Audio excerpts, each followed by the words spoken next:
কবিগুরু রবীন্দ্রনাথ ঠাকুরের লেখা কবিতা।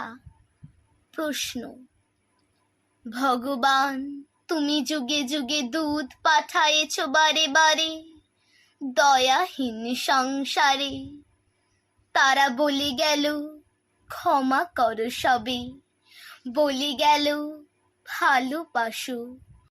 অন্তর হতে বিদ্বেষ বিষ্ণাস, বরণীয় তারা স্মরণীয় তারা, তবুও বাহির দ্বারে আজি দুর্দিনে ফিরানু তাদের ব্যর্থ নমস্কারে।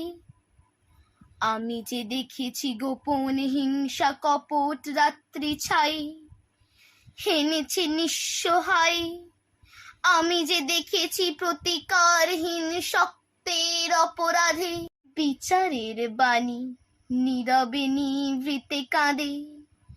আমি যে দেখিনু তরুণ বালক উন্মাদ হয়ে ছুটে, কি যন্ত্রণায় মরেছে পাথরে নিষ্ফল মাথা কুটে।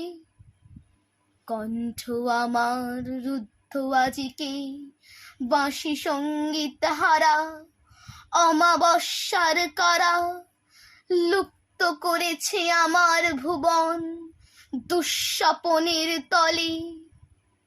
তাই তো তোমায় সুধাই অশ্রু জলে, যাহারা তোমার বিষাইছে বায়ু নিভাইছে তব আলো। তুমি কি তাদের ক্ষমা করিয়াছ? তুমি কি বেসেছ ভালো?